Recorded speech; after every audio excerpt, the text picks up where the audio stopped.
plus your own flex. We see some of the members of P1 lean back in their chairs. They're relaxed. They're ready to come into this game.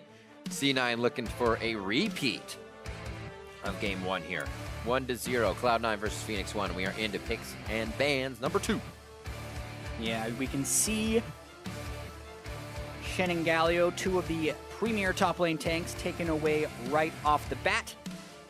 Once again, Cannon and Fiora have been very banned champions, and we're seeing Ray now for the 3rd match and 7th game in a row for Cloud9, so still yet to see impact in the summer split.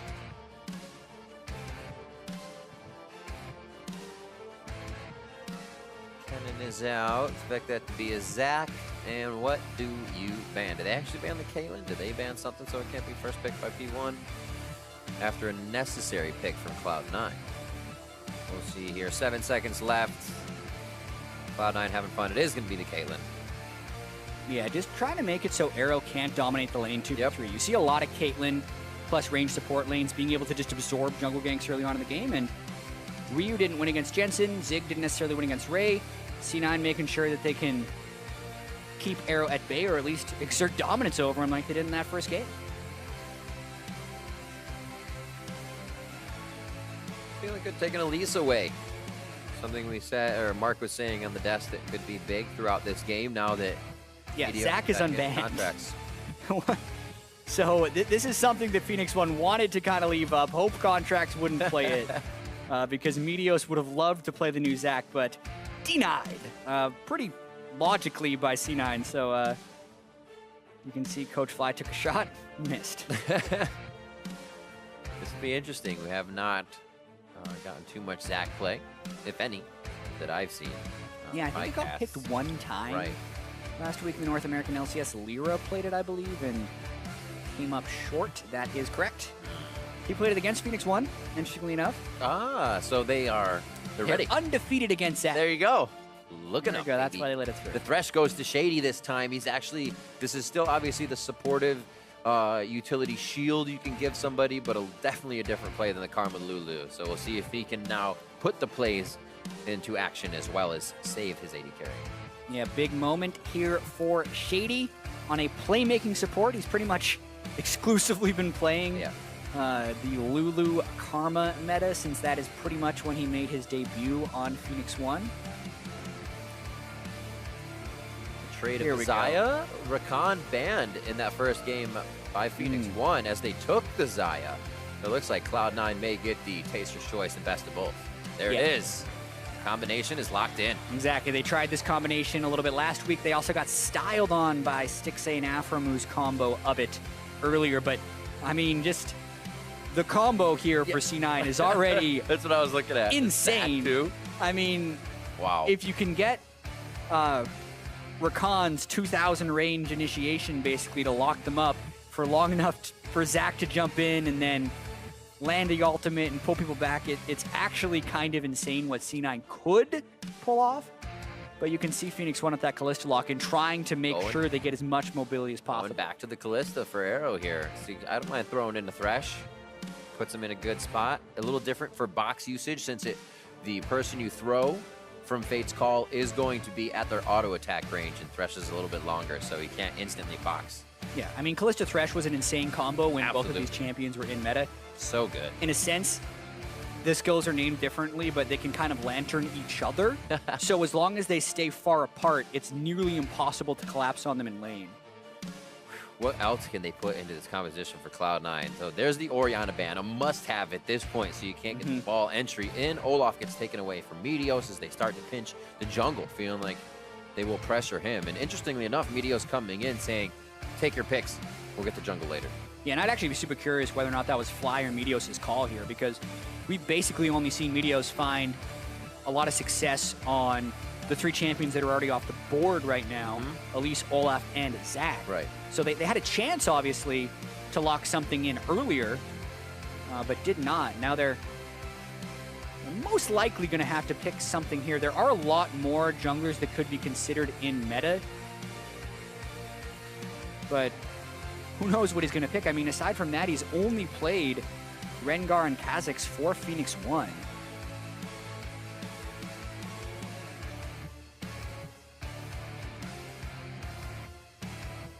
A little damage top, and what will Jensen take mid? They have the Ari and Echo would be pretty interesting here if you have everybody flying around and jumping back and forth.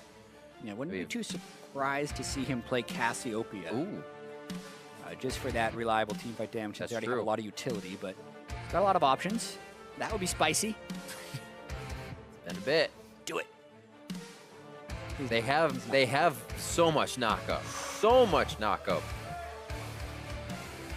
Jensen, you troll. I would have loved to see you those picks. I think everybody would. So the Casio does get locked in, a nice choice, especially with Fate's Call. People diving in, they have engage, and now they have a bit of counter. But like you said, that for sure damage in the team fight that can be locked down with Twin Fang. Yeah, and they don't have that much reliable damage from the rest of their team comps, so it's a pretty strong pick. Currently, as Gragas would be the main initiator one. Oh, really? New Rek'Sai? Definitely not. He's going Jungle Gragas. Zig taking the Jace to the top side. Jungle Thresh. No, I'm just kidding. Jungle support is switching it up. We have a Meteos, Gragas, and a Shady Thresh this time. Thresh, like we said, Shady going to put himself on that playmaking support, but the bot lane also looking to make more plays in those picks by themselves. Yeah, and if we had problems mixing up players in the last game, watching a Cloud9 Zac against Meteos is just going to feel wrong in so many ways because Meteos, I mean, contract. Yeah, for the classic LCS watchers, I mean, Meteos was the MVP of the 2013 summer split in large part because he was so good on Zac, and then even coming in last split, he was the only person to play the champion. So really, it's his iconic pick, and now it's picked against him as he subs in for Phoenix1. So really interested to see how this one plays out. I mean, it's a new Zac, it's a new season, so much has changed, but it's still going to be cool to see. It's interesting. It's like when you see that one friend that's always driven a certain car for the rest of your life. You always think of your friend when you see that car. Yeah. That's Zac for Meteos. He's always driven that champion. No, we're getting in the game. Hashtag C9 win. Hashtag P1 win. And we will see if Cloud9 can repeat, rinse and repeat the success of game one, or if Phoenix1 can come through, find the momentum they need. They have put in Meteos now. That does say Inori, but Meteos is going to be in for him coming into this game. Zig coming into the day saying a lot of the top teams haven't been able to adjust. They're kind of set in their own ways here, and they're being caught off guard at the start of the split. Seems like Cloud9 has been able to fix a bit of that. We'll see if P1 has found it here in between games. Yeah, exactly. Resetting a little bit. Neither of these teams found success in week one. Phoenix1 lost both of their series 1-2. C9 lost both of their series, being swept by TSM and going 1-2 against CLG. So very difficult competition for C9, and it doesn't necessarily get easier with Phoenix1, who was the third place team from last split. So very important for both of these teams to come out and have a strong showing, starting 0-3, as both of these teams are going to Rift Rivals and also trying to move towards being that World's Caliber team. Yes. Really want to get off on the right foot. Definitely have to think about Rift Rivals a little bit, how they're going to feel going into it. Still want a good score there. Games are still going to be any given day, but it always helps to have that momentum going in and confidence behind the team here. Confidence for C9 in game two as we get a little bit of back and forth. P1 not afraid to start things off with a few love taps. Deep wards as we expect them, and Wraiths for the start. Yeah, and you really wonder how greedy Ryu would get. It's really difficult actually to start Raptors against Talia, because I'd say she has probably the best Raptor stealing ability, just being able to pull up the work ground, send that Q over and over again. It's also great for pulling for Meteos if he times his barrel properly. He's going to have one back up for the spawn of this. But not ideal for the start there. A little bit of rest right there for Meteos. It's a 10-second cooldown on barrel roll. I mean, he wasted about 3 seconds by casting it early. Come on, Meteos. So we will see that W synergy with a bit of attack speed here for Sneaky and Smoothie as they activate it. An interesting lane. We saw the CLG combo of this the other week. Played very heavily for Engage, and that's what C9's trying to do here with the composition as well. Shady and Arrow happy to let this push back just a little bit. Let it reset. Yeah, see if Smoothie goes aggressive here. Most cons make this play with W first.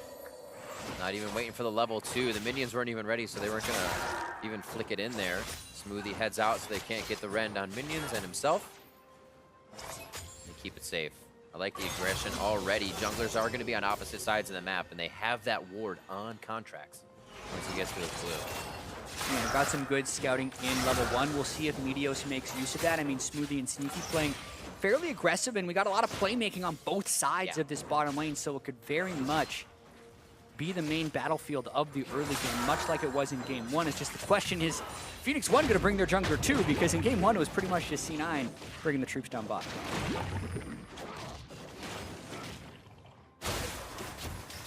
Any pressure. You already see the hover from Ryu. Zach is top. He'll play that bottom side of mid. You see a lot of Tilias just kind of take over one side once they start to work too much ground. But he'll always be towards Meteos, making sure he's safe. Meteos has Wolves, and then we'll see what his options are as Arrow and Shady start to push back just a little bit. Shady, I was going to say, good hook. Could have a game where his hooks mean a lot. He's going to have a dashing Smoothie, a jumping Sneaky, and almost get the kills off this first hook. Sneaky's got to back off. Good focus on P1 to make sure they push out both members. Yeah, I talk about level 2 power spikes, but level 3 power spikes exist too. There's still a lot of stats and an extra skill point to come through that early into the game. Yep. So P1 smart to deny that minion wave, but oh, ghosted. Yeah. Just for safety. Zach really potent now with that rework. If he lands the first Q of Stretching Strike on you, it's a bunch of just kill pressure right off the bat that would allow Jensen to throw Miasma down, block the flash. So Ryu popping Ghost that early, pretty important. Shady Roam. Woo. Shady Roam. Yeah. Arrow as well to get some deep wards in. Ryu's going to take that shield to not go back to the fight, even though Jensen's low on mana. They both are. Yeah, that Roam, about as ineffective as they get. They miss both their skill shots. They threw the Seismic Shove and the Death Sentence in the same spot. So the one juke for Jensen was all he needed. One of the best skill shot jukers I feel like we have in the NALCS. Was very aggressive right afterwards as well. They know he's in there too.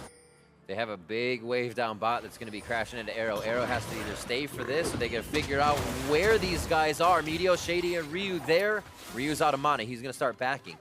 Doesn't look like they can still follow in. Pings go down on the bot lane. They know Shady's been gone, so the mismatch in lane. Been able to add a little bit of pressure here for Sneaky. That was actually really interesting. I mean, the sidestep on the hook was nice by Contracts, but once Meteos gets that body slam over the wall and you burn the flash from Contracts, knowing you have the numbers advantage, if you flash in there as Shady, he was in range to flash Flay, and knowing Contracts had his flash down, you probably get the kill there. But they were probably afraid of Jensen's lane priority from doing anything and just not wanting to overcommit. But that very well could have been first blood for Pete. It does take extra. His passive is going to make you stay longer, a little close from the mid lane when come in. The bot lane could potentially roam up. There's a lot of unknowns. Assessing that risk that it may take too long with low damage early game. Quick sight taken out there as Arrow made a roam up. Did place a ward. That's been cleared as well as his Ghost. And Smoothie's able to leave Sneaky here. Should get back down as this is P1's piled up wave. Should be an easy clear here for Sneaky. 53 to 37 in that mid lane though. Just the quick pressure from Contracts coming in, a few bounces. The Ghost being down has slowed down Ryu's ability to get to those minions. Being pushed off by Jensen. Jensen stronger. The laning phase now it becomes all about the shove for Talia and trying to get roams off, but that requires a little bit of deep vision, which they're starting to get. I mean, Shady's roams, he hasn't gotten kills, but he has been providing some vision with it.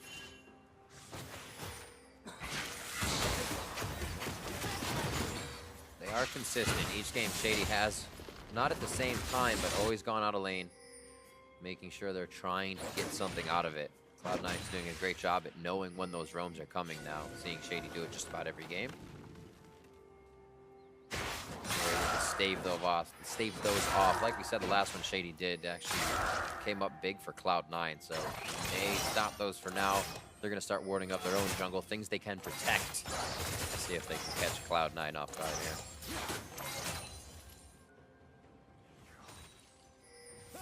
Haven't looked too much in top lane. 10 CS lead here for Zig on to Ray. We've seen Zig have a bit of a trouble on his Fled lately. Wasn't able to really pull the game out on the Gragas previously, but Jay's definitely more in his wheelhouse. seems like he's comfortable in the lane with some wards. Yeah, Zig has had good performances on most of the carry top laners Phoenix1 has put him on. Jace is a really interesting one, always in North America. I mean, he's still banned a lot, but we rarely see him have a large influence on the game. He should be winning, I feel like, a lot of lanes, and potentially this lane over Renekton as well, assuming he can keep good vision control, just because Jace does so much damage. Instead of just getting access to double the amount of skills as everyone else early on in the game. And to mention the early vamp sector should keep him sustained up. Feels good when he can just heal and lane off a few auto attacks. If he can then create a lot of fog of war for himself, start getting a lot of tag damage, if he will, getting those blast Qs on the back line, he may be able to really push Ray out of lane. Contracts, bot side of the jungle, his top actually has quite a few camps, so he may not stay down here too long. Quick transfer over to blue for Ryu here, who's didn't have too bad of a game on Ahri last time. Just really was not able to get going. Cloud9 leaps and bounds ahead last game. Just wasn't able to chance for P1 to come back. They're keeping it way more even this time, but that doesn't mean a quick fight can change that. Real quick. And so much more roaming from the Phoenix1 bot lane this game. They were pretty much full-time against their turret last game. And it does feel like they can get the 2v2 advantage with the Thresh Kalista as they did in level 3, and they've been trying to roam to get advantages off that. They haven't really gotten advantages off of that, quite honestly, but they are getting vision control and keeping the window open for some playmaking. Got those level 6s waiting on Shady. He is 5 still. Deep from Contracts as he goes. Oh, he can pull him back. Shot. Looks like he will yank him right back. That's going to be the Ruthless Predator. Abducts him towards the top side. Zig's going to go down after feeling so comfortable in his pressure. And the pink ward, C9 still able to get first blood on him. One of the reasons right there why Zach is so banned, because his ganking is even more insane than it used to be. Yes, there was a change in this patch that makes the shadow appear sooner when he's coming in, so you can actually see Zig is able to run away when he comes in, but he did not flash the Q. So stretching strike connects, he gets slammed up against the minion. That allows the rest of C9 to chain it. Contracts pulls him back with the ultimate, and it becomes a pretty easy kill for C9 as well as burning the flash. Terrifying. Crowd controlled until he could not move. And that puts you on the fountain. At least it's the quickest back in the game, right? He got to buy something. It's somewhat of a plus side. Fastest access to shop. So about 1,000 gold lead after that, and he does come back with his Cutlass. He'll be able to do a bit more damage, but interesting to start off. Looks like he's going for full damage versus Ray. Looks like he's going for Blade of the Rune King. I was expecting the Vamp Scepter to turn into a Death Dance later on in the build. A little strange, honestly, from Jace. A lot of people go Black Cleaver early on in the game, Zig. Yeah. I guess going for a little bit more lane dominance. And they should actually be able to get this Rift Herald pretty easily. No pressure from Zach. Contracts his bot. I think he actually showed just on that ward to try to tri-brush. So for 2 games, P1 on that Rift Herald. We'll see if this one can be put down in an advantageous position so they can get it to really open up the game for themselves this time. They're not dealing with a turret down already. They can be the first ones. Yeah, in an even game like this, almost worst case scenario, the Rift Herald gets a charge on a turret, which puts you in position to take it. For sure. Zig should be shoving in Ray often, so would not be surprised to see them use that almost immediately in the top lane if they so choose. There it goes. It's going to be difficult for Ray to stop. He may actually pop his ultimate to try and defend this right off the bat. Bot lane got double ping. Contracts is going to go down with the team. They want this. If Ray is going to get this much pressure on the top side, Meteos is low, waiting for the body slam to go back in. He could be the first to tank the turret, so Zig can get himself out. And it's going to be Zig taking the first few shots. Ray's still alive. The body slam now comes in. They both get away with 500 health combined, and the bot lane gank never happens as P1 backs off. Yeah, P1, when that dive happens top lane, they know their bot lane has got to go away. Whoa, Zig. Took a lot of medium damage. But Rift Herald pushed successful. The net gold, since they did have to trade turrets, since Contracts went straight bot lane, is just the first turret bonus. But still a small win nonetheless.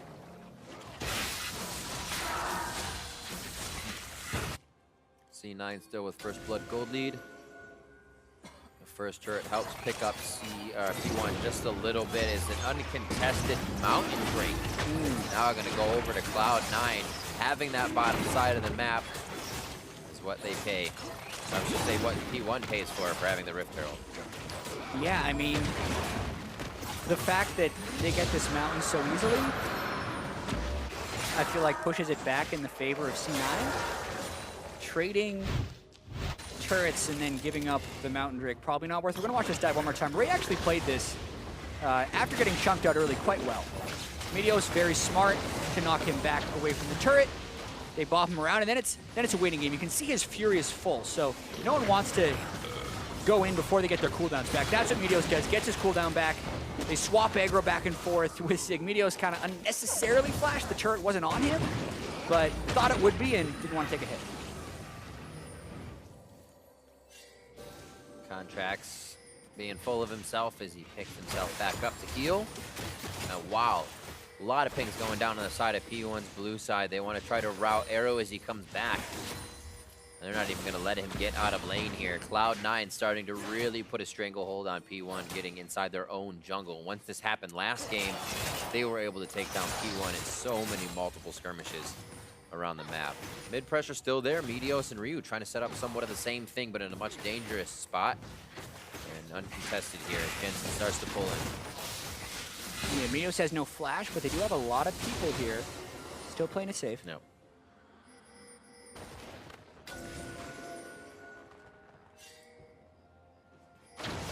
Looked like it could have been a lot. Fizzles out. Top lane respect coming in from Sneaky and Smoothie. Bot lane pushing out nicely. Ray down there for quite some time. Rooted onto Zig immediately. Was not expecting the initiation from Smoothie. And that's what you have to be careful of, that Rakan and Xayah combination. Looks like they're just going to deliver more damage to make sure P1 doesn't stay too long. I mean, yeah, that was essentially a 2v3. By C9, it was just Sneaky and Smoothie. Meteos was close by, but not really there. Here comes play from P1.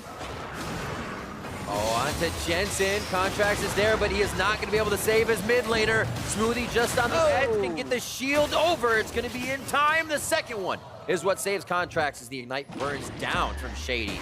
He's going to go ahead and heal himself up, but a quick hit in the first one onto Jensen. Yeah, you can kind of see both the duo lanes showing their playmaking potential. One team after another. The bigger win right here, though, for P1 is the fact that they can immediately pressure this turret, whereas C9 has had to slowly walk the wave up. There it is. Solo gold over to Meteos, actually, as Ryu already had top lane in mind. Yeah, either the blue buff or top lane in mind. They were hoping to close in on C9 if they kept pushing, but I'll take the blue instead. Pushing those advantages. Do not blame P1. Cloud9 can bite back quick, and this is the thing you look for, is a lot of people always look for that big Rakan initiation. It's really super effective if you can pin one person out of the fight. Yeah, I got a feel for Zig right there. Meteos was there, probably saying like, yo, bait it, bait it. Then he just whips his body slam and takes the lantern out while Zig dies. My bad. Just full-on traitor right there onto Zig, but Meteos maintaining his KDA. Didn't play that the best. Can't fully blame him for running away after missing the body slam. He was KDA King, right? Yes, he was. King of the jungle, KDA King. There are a few things in that line of accolades for him in the beginning of his career. Keeps it up now. Everlasting. 2-2. His gold is basically even. A much different game. So we didn't get the swap in aggression that sometimes happens in games where P1 kind of just did an all-out war against C9. See if P1 can start to get a lead, though. Towards the top side, they have been able to dictate a little bit more of the turret game this time. Yeah, and thinking about the rest of the game as well, one thing that doesn't bode well for P1 is how far behind the curve Arrow tends to be. Nothing to slam Rio into with that stretching strike, but they're going for a kill. Woo. That was an awesome combination of skills. Both teams played that perfectly. Meteos, short jump by Contract, slams him into the wall. Can he make it over? The blast cone's already gone, and he can't really get anything to help the team out. Goes down valiantly, saves the flash, says leave me be. And even Ryu's gonna head back towards mid and try to create pressure there. Zig and Ray looking to fight each other in the bot lane. Teleport's gonna be up soon for a possible another play. Yeah, Jensen threw down a great miasma right there, which prevented Meteos from body slamming or flashing towards the lantern. really allowed C9 to put down a lot of extra damage. Here comes Dalia, though. Surfing her way down. Ray puts a stun on what he thinks will be the most damage. Another shot on his Zig, almost gets the kill as Ryu takes the next heated turret shot. They're going to be able to grab that bot. Jensen still has top to himself, and mid's being pushed by 3 members of C9. Trying to make a play on a smoothie, just can't do that. Dives right out as Rakan. They get themselves to safety. 1 turret, 2 turrets, and they don't end up grabbing the bot. The roam from Ryu is already there. They want the full fight to grab more in the long haul. Contract bounces away, but he doesn't have anybody to take with him. They throw Sneaky right into Ryu, and they may be able to capitalize on the kill. And they do, but are the waves in position for this to work? P1 just lost 2 turrets across the map. Yeah, I mean, you can see how both teams brought so much playmaking to this game. It can be initiation after initiation if you step a little bit out of bounds. And the Jace teleport doesn't actually seem that threatening when he randomly teleported into the river, but Phoenix1 was so capable of keeping C9 there for the Jace to arrive in. And Infernal Drake's got really good timing. Infernal Drake and the bot turret as Ryu heads back for that. So very quick action in consideration of what they can get done before the next thing happens. That's going to be, yes, being able to fight mid, Dragon, and the turret. Coming up on 19 minutes. Gold still very even. We'll see this engage again that got C9 in trouble. Yeah, you can see Smoothie already using his escape tool right there, and Callista Thresh chased very, very well. Flash Flay, throws a lantern, doesn't need it. Arrow's already right there, but he takes the shield. Zig with the roam. Yeah, not the cleanest plays right there as the hop over the wall fails by Contracts as well.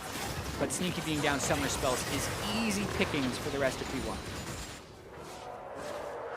Shady getting that flash play in. We wondered if the playmaking could also come in with being the one keeping an eye on Arrow just for shields. And the flash flay is there. Confident to keep the plays coming. We could expect more from him, but this is where P1 got into trouble last time. They want the basic vision. This time, they have just enough of it to see that C9 was setting up the bushwhack. They stay alive here. That cost them so much last game. They lost Arrow twice to kind of try and get just basic wards down. Now they're moving power and numbers with a bit more synergy. Yeah, and they have a Mountain Drake and a Cassiopeia, which means they can take Baron very quickly. And that pushes one. I say that, and then he walks into the brush knowing the entire team is there. There it is, Fate's call is out. They're gonna throw him over to the right. This is now gonna leave Arrow by himself. They throw a ward on the lantern. You can't click it if you do that. Oh my goodness. And again, you thought maybe they could escape. Oh no. Jensen been on point with the miasmas as well. I love that 2 of them did it. That's so troll. Yeah, you can't actually ward exactly on top of Lantern, but you can kind of block the pathing the wards with wards and make it much more difficult to click. Woo. It is a troll. Thank you for explaining. You used to be able to. Right, yeah, you used to be able to just completely deny it. We'll see again here, this initiation. And Shady, after being so careful, yeah, they have Meteos again. Maybe Meteos said, I got you, go ahead.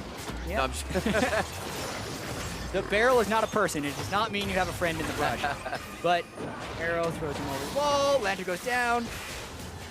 I need to double check on the miasma interaction, whether or not that precludes you from being able to click the Lantern, because Jensen has been throwing miasma down right on top of it. It does block kind of all dashing abilities. Very good point as well. It's probably preventing these guys from clicking on the Lantern. We'll get confirmation on that in a bit. Can't hop into practice tool right this moment. Well, you could. I can't have 2 champions in it, so it would be useless. Ill advised. You have to do a custom game with 3 people. So hard to test. Sneaky mid. He doesn't have too much cover on his right side. It looks like Contracts is actually going to be just on his coattails. Arrow a little bit safer in that sense, being alone. And they're 157 to 204 in CS. So Sneaky farming quite hard. That is kind of taken back by Ziggs. 205 to 184. Is Sneaky now being found out? Like we said, he's going to need that help from Contracts just behind him. Contracts doesn't want to be too close either. As Zig able to work a shock blast over the wall here. Smoothie's just on the left with Jensen looking for the engage.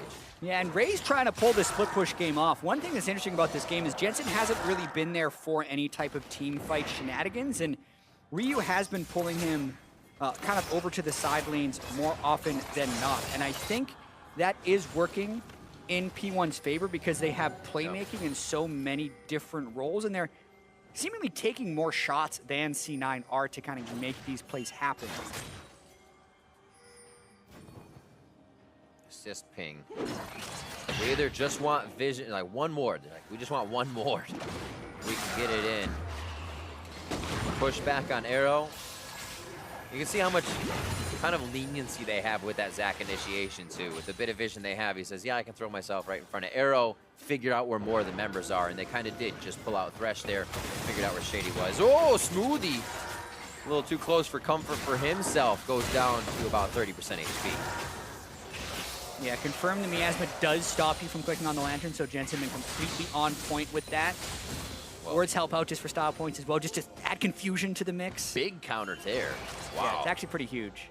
Very I found the miasma actually counters way more things than you'd want it to. What are you saying, Jack? I was playing a Moon the other day, and if you throw miasma down on the Moon, I don't think it can Q you either. Because if it hit, it would count as a move block. Some ridiculous things that spell does. Just make the sad mummy more sad. Not the airborne they wanted onto Jensen. Contract's able to get on. Whoa, he slams them together.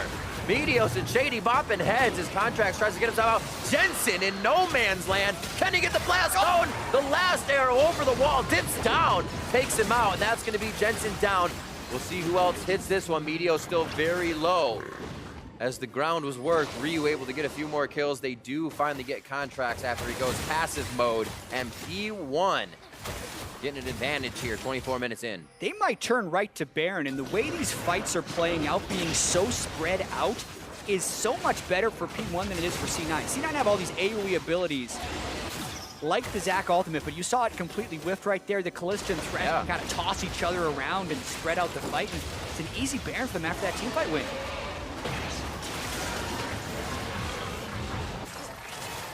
Definitely a change in momentum here for P1 as they come in. The lanes did a lot better.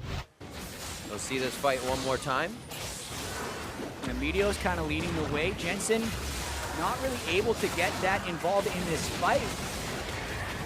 Contracts just takes a bunch of damage before he gets there, and Zig with the flank around the side, as you said, puts him into no man's land. Contracts with a re-engage over the top when they really had no damage in position to assist. Poorly played fight by C9, and you're seeing here just the Callista, Jace, Thresh, like skirmishing power really paying off for P1. That collapse just coming. Jensen's like, I'll ward over here. Oh man, we're in a fight. That's how you find yourself in that situation. Initiation all the way on to Zig. Look how many screens away. They're trying to get the one-offs now. That would have been very big. That's a flash onto Jace. So when he goes hammer for him, he is stuck into the fight. Ultimate's not really being carried if they're used here. You see a few going back and forth. Sneaky had to use his as well, just recently.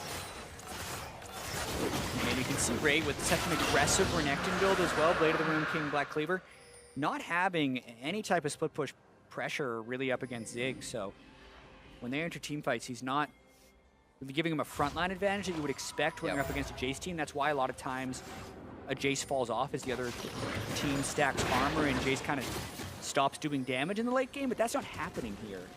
He's matching. Yeah, exactly. He's got the same items. They have exactly the same items, aside from a longsword and a Doran's Blade being different in Doran's Shield. So we'll see if P1 can pressure the turrets here with the Baron buff, or if Contrast can get a really good initiation with Zac.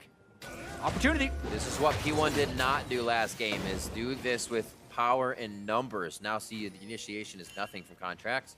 They're able to get out, but this is how C9 was able to get their lead previously. Those would be a kill on Arrow, then a kill on Shady, then Zig might have teleported in if they were almost winning the fight and a kill on them. But much more coordination, and the disengage is also there when it needs to be.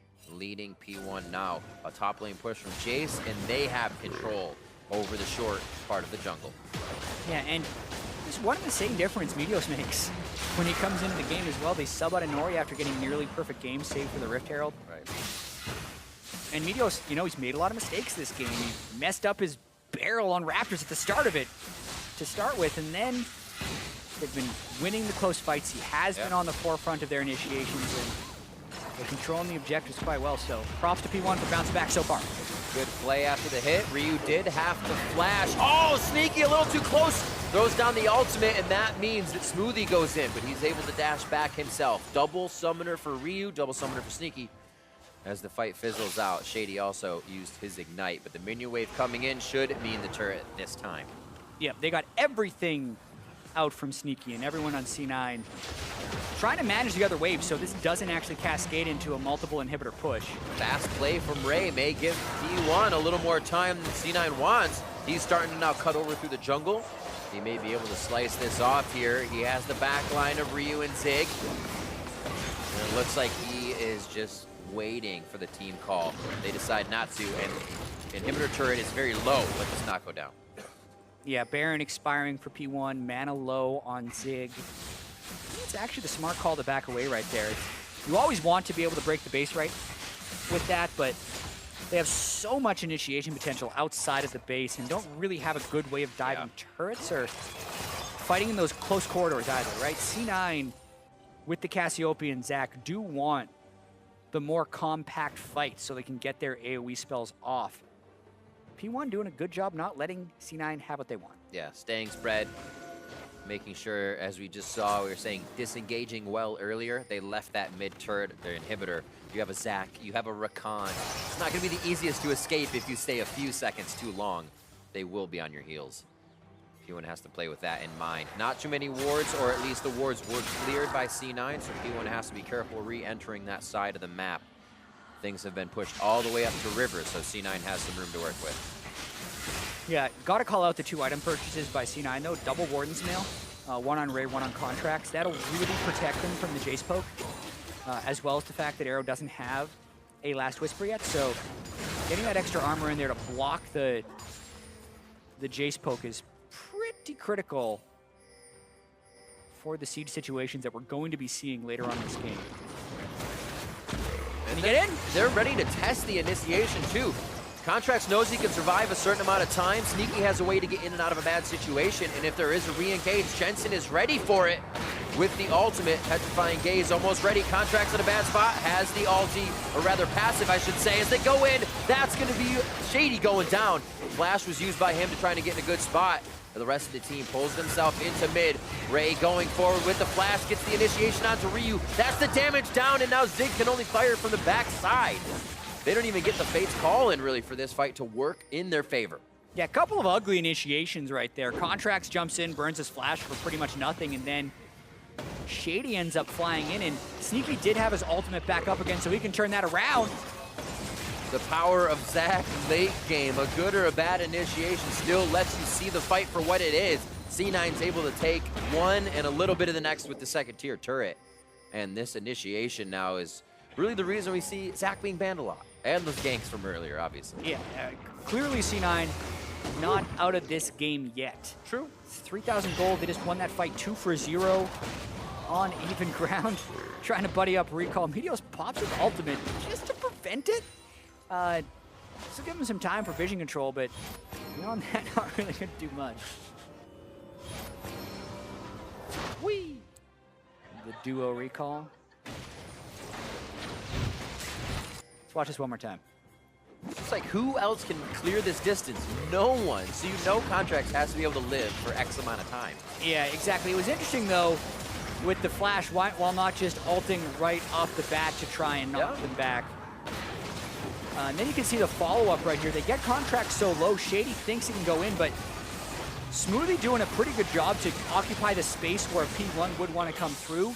And then Sneaky just popping his ultimate on Xayah to keep himself safe. Ray with a clean re-engage, getting the stun on the flashless Talia. Ends up just being better team fighting for C9 in the end. Ooh.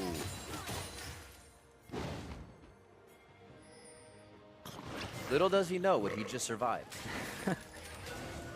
He knew they didn't have great vision in the area, so... They make sure they get some over in that river. Now cleared out, seeing at least 4 members clear that. A lot of the focus for P1's on the top side, and this means now Cloud9 actually in the driver's seat after just being pushed back to their inhibitor turrets are making sure P1 is running ragged around the map. So if they can't find those grouped up fights they were looking for, they're going to go for the turrets once again. Oh, quite a bit of damage from Zig. He wants to fight this. Maybe ult up. Got a good wave. Blade of the Rune King already. Oh no, he shot blasted a minion! Ray with the 1v1 on Zig because Zig could not get his shock blast past the cannon minion. Ray doesn't get it hit on him. Kites it out just right. And C9 get the Baron. Oh, what a disaster for Phoenix1. A way to very quickly have a game turn on its head here. Again, the gold is even, the kills are even. But that does not tell the story of what just happened with Zig going down, Baron being hit, as well as P1 not being able to kind of coordinate on that bot turret yet. Not going to take too much damage, but overall map control is C9's, and we'll see this again. Yeah, Ray's level 16, so he gets a lot of extra health from his ultimate right here. Throws down the dominant. Big minion wave right there, but he can heal off that with his Q. Slices, kites it to get into his minion waves, dices back in, gets the stun, and watch this. Doesn't take damage from the shock blast. When that happens, that's the tide turner in the fight. Zig had the Duskblade, so he thought he would have the edge in that fight. But the Warden's Mail and the armor stacking kick in for Ray. What a clutch 1v1, and that is what emboldened C9 to just go for the Baron. P1 not in position to stop it, and suddenly, after it felt like Phoenix1 had the edge, now you have a crit scaling marksman with Xayah having the Infinity Edge completed. You have the Baron on C9 who has better team fighting, and P1 now losing the split push war as Renekton itemizes more armor. So they kind of have to fight them head on, and that's what C9 wants. So now C9 in the driver's seat. I was going to say that's exactly what he bought us, a chainmail to get his gargoyle, a stone plate, so that shield. So it's going to be even harder for Zig to make that happen. These guys need to get a little bit more pen in their builds. Some of that is in Arrow's hands, just not finished yet. Ray taking quite a bit of damage. They've put a lot of resources on him so far and will continue to, knowing if he is out of the fight, he cannot be the tank on the front line. Whoa, Meteos gets abducted towards the back. He tries to body slam back in, and they get a huge hit coming in from Sneaky onto the team of P1. Zig's now running for his life as the team gets locked up by Jensen and the rest of the team. What a combo right there. Smoothie and Sneaky set it up. They get the quickness stun from Smoothie. Sneaky pops up there with the Feather Storm, and he hits everyone. That's probably game unless Sid can pull off a miracle. What a turnaround to be neck and neck up to 30 minutes in the game. The last 5 minutes have been in the name of Cloud9, and now they're going to be looking for the Nexus turrets here, 11-7. There's 4 members down. Zig doing what he can is to peel them away from the Nexus turrets, but they have no care in the world for what he's doing as Jensen takes him down. And Cloud9 coming out with a dominating Game 1 and a dominating Game 2 ending. Take down P1 2-0. For 33 minutes, I'd want to say, P1 was closer in control of that game. But just down the stretch, the 1v1 from Ray into the massive team fight by C9 at the end, and Phoenix1 is a little bit stunned because they were thinking, they were taking this to the side, or they thought it was going 3. C9 had other ideas. Ray with the fist bump into the air as C9 rises from their chairs to shake hands with P1 as they were victorious. Meteos coming in for the sub. Looked a little more rounded for the team as they were to absorb a bit of the aggression here from C9, but Cloud9 finding an advantage, work on it immediately, and here was a snap advantage. 5 minutes later, they have the game. Yeah, Sneaky getting his Infinity Edge was a huge power spike. We knew Jensen was going to be a monster the whole time because he was farming on Cassiope with that late game activation being very strong. And we know the Zac and the Rakan can have huge playmaking in team fights, but until 34.5 minutes, they were never able to find that fight. I mean, C9 even looked a little bit stunned getting up from their chairs, thinking, it's over? We were losing most of that game, guys. So they're not going to be super happy about this win, but being able to prevent the 0-3 start is extremely important as these guys go towards Worlds. And that's where Phoenix1 finds himself, C9, 2-0. This becomes that build-on win, right? Usually you say you can only do that. We were saying earlier when you lose. This is one of those games where we said, wow, we crushed Game 1. And then Game 2, there's definitely things we can look at where we could have pushed the advantage more to make it more like Game 1. And Cloud9, once they get back to that form, you see them back up at that number 2 spot. Exactly. And as you grow as a team, being able to win in both ways is pretty good. You want to be able to smash, but also you want to be able to win the games you don't win early. And the latter is actually what they were best at, I would say, in the spring split. They won most of their games after being even or behind in the early game. They were about the 6th or 7th ranked team as far as gold at 15 in the spring split, Right. yet still the second best team record-wise in the regular season. Looked like they had another one of those types of games right here with Ray, which is something they weren't able to do. Very true. You and I were talking before this game. Ray's career on Cloud9 game score coming into this series was 9-10. So just now, on a winning team. Just now he's over the 500 mark on C9 because Impact had been the big carry for him, and Ray's getting a lot more time with Impact's late arrival from Korea and finally making it pay off a little bit with that clutch solo kill. It's working as well. He's able to put the damage in the top lane. They switched it around last time to make sure that Jarvan would swap and look like it was going somewhere else, as well as seeing the contracts played well, but that Zach in the game. We see why he's been banned out so much and how formidable he was in this game for Cloud9. Absolutely. So for more on Cloud9's first win of the split, let's check in with Captain Flowers and Cloud9's Weaver of Feathers in the bot lane. Thank you very much, gentlemen. I'm here with Sneaky after that victorious 2-0 win that they just had over Phoenix1. And the first thing I want to do, I want to address the fans' concerns after Cloud9's Week 1 performance. It wasn't what a lot of people expected out of it, but now you've come into Week 2. The team's looking strong, especially game number 1. It was a landslide victory. Tell us about the preparation and just what you guys did to make sure that you came in and were able to get this win today. Well, this week we had Impact practicing with us again, so we kind of have a lot more synergy with him, so we could kind of like see exactly what was going wrong. Like he's a lot more communicative. So even when we were playing with Ray again, like just splitting scrims, Ray was more talkative as well. So like we kind of just built the synergy back that we've had for a while. But yeah, I don't know, that last week was pretty unfortunate. We just, like I said, we're off sync, didn't really play as a team as much, and just lost the games. So bringing Impact back into things, sort of having that rock in the top lane to fall back on, that communication that you talked about really just made the difference for this team and allowed you guys to come back in and sort of have that synergy again that turned the losses from week number 1 into wins now here into week number 2, right? Yeah, I mean, there weren't any glaring problems that popped up in scrims like before the split started. So when we lost the first week, we were like, that was pretty weird because the scrims were going pretty well. It wasn't super obvious that we were going to like lose or anything. So coming back with Impact, I think, even though he didn't play today, it's just through the practice, we kind of recognized what was going wrong. He's part of the heart of the team. You got to have him there just for nothing else but moral support, right? He's part of the team. You got to have him there with the rest of the guys. But one thing I want to ask you about now, you played against it in game number 1 today. You played as it in game number 2. What are your personal thoughts on Xayah as an AD carry and what she accomplishes in a team? I've said this a few times. I think it's really hard to make plays as Xayah specifically. Like, Rakan kind of complements her really well. I mean, that's kind of why they're the lovers duo.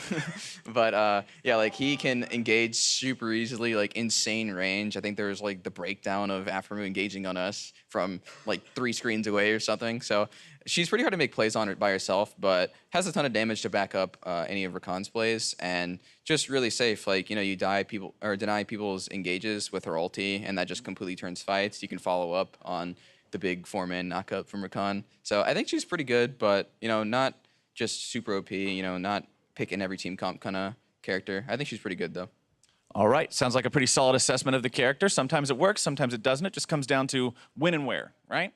So one last question I want to ask you guys. Obviously, you play 2 matches every week. You've got one more coming up against Echo Fox on Sunday. How's the team feeling about that one?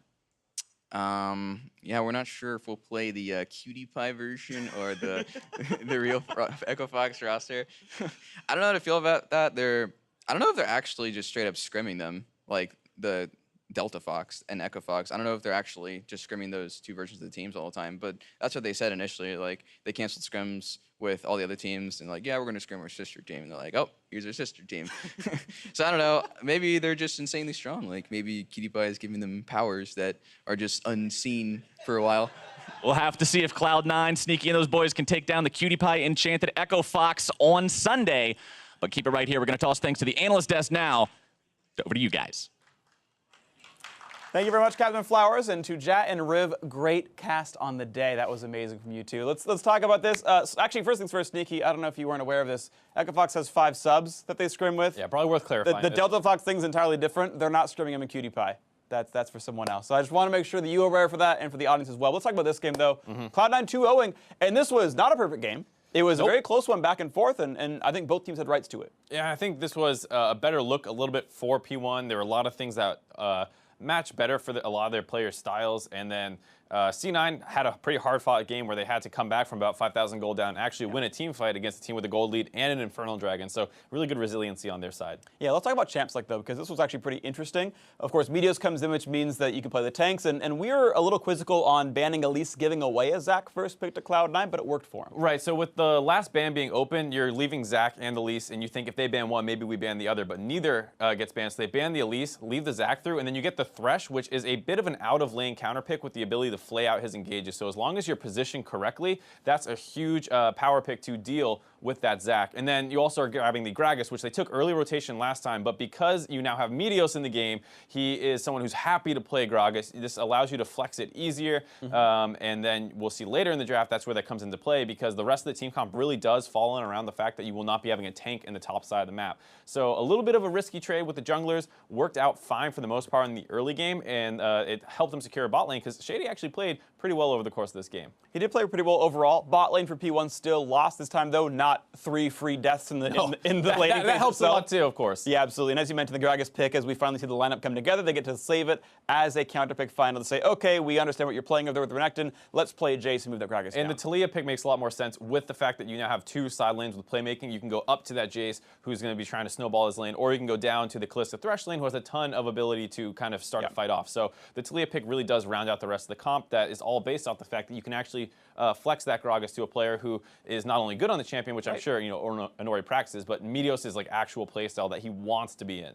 And so, yeah, Phoenix1 had a pretty good first 20 minutes or so. They nearly talked down a mid lane inhibitor turret, and we could talk about what kind of set them up for that. Our first replay of this one is Phoenix1 getting a 3-for-0 team fight in the mid game to give themselves actually an advantage in this.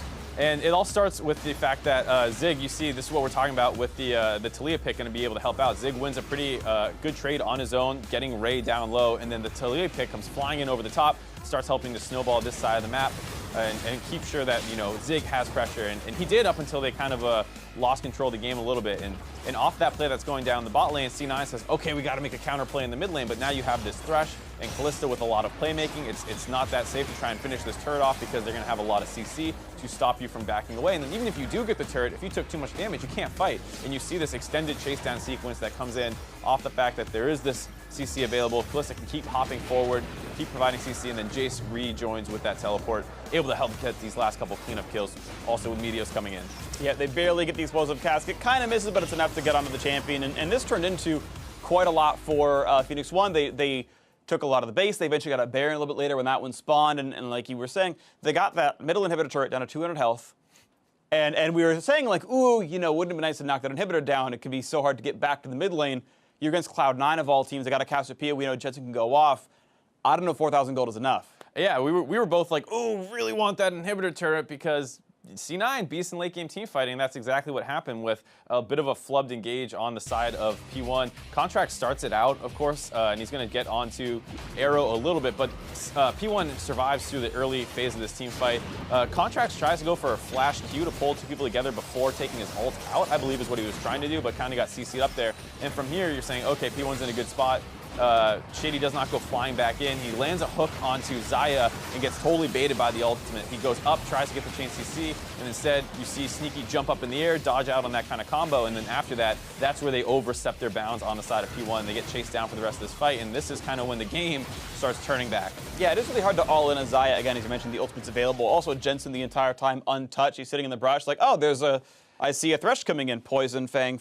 Okay, he's dead. Great. Who's next up in the chopping block? And kind of goes through everybody. And yeah, the backline threat for Cloud9 always there. Yeah, and that's the case when we're talking about Jensen's Cassiopeia. If other people are always the focus of the fight and he's able to, as long as he has a target in range to DPS down, that is Cassiopeia's ideal team fight. So you saw the Zac was the initial kind of focus, and then they think they have the Xayah, and this whole time Jensen unfocused throughout the fight.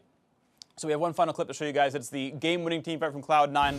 The gold still very close at this point, but they just smash it. And I love this with the return of the playmaking supports and the comps that come with it. You see a lot more of a wombo combo kind of focused team comp here. So Ray's getting chased down. They all get grouped up through this corridor, and then out of nowhere, he only grabs one in, but it gives Smoothie the space to get that massive knock up. And then you see the Xayah throwing in her ultimate over the top, the Cassiopeia ult as well. And these kind of team fights hadn't existed for a long time. When you see all the Lulus and the Karmas and the other when you're playing Ash, who stuns one person. Ivern comes in as well. It was a lot less pick focus with C9's team comp and a lot more blow their whole team up. And I am ecstatic that this is back. Yeah, and it's fun because it's the big team fight comps with fighting top laners, right? These are comps where they're trying to 5v5 and blow you up with a Renekton on one side and a Dash on the other, so it's dynamic everywhere. They're fun team comps to watch. I'm very excited for how this split's going to play out because a lot of really fun champions to watch with Kallistas and Threshers running around as well. It's pretty cool. Yeah, it's definitely the case. It gives a lot more players the chance to shine there. Yeah. Even Shady, you know, who is someone who we were criticizing a little bit in the previous game. He had a lot of really nice plays on the Zac engages, and seeing all this interaction between the champions is just fun to see. Absolutely the case. So speaking of players who are fun to see, Sneaky getting player of the game honors for this one here for Cloud9 on the bot lane. The Xayah, I thought, was played very well. A lot of damage, about a third for the team, which is pretty good when you've got a lot of damage dealers in your team already with a Renekton running around and a Cassiopeia as well. So props to him. Only one death, also pretty solid, and you know, just starting to rack up the honors. Yeah, there's a point in the game where he was the only one really doing well. We had seen some of the attention on the top side. Jensen had gotten roamed on a little bit in the mid lane, so both those guys were struggling. And Sneaky, kind of the story over the course of C9's whole history as the rock for the team. Yeah, longest standing member, has been there since it was ever Cloud9 in the first place, and since they qualified, he's been there forever. So cool to see him doing well. Now, guys, we have more league action coming your way. Immortals will hit the Rift against Team Envy, so don't touch that browser. More LCS coming up soon.